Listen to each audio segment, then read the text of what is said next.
Pleh, nebitna, dimenzije su nebitne u ovom slučaju. Možete dakle i u šerpi. Pa ne u šerpi, pošto ide u rernu. Mislim, može u rernu, ali može, da. Poranija, gasim ringlu, gotova je. Dakle, jedna kašika, ne morate da podmazujete pleh. A u stvari da upalimo prvo rernu.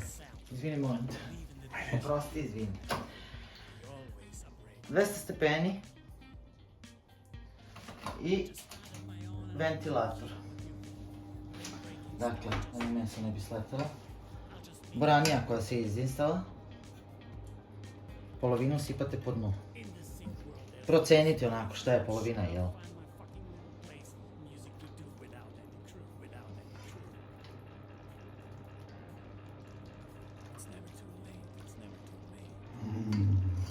Ovo je fenomenalno jelo, fenomenalno.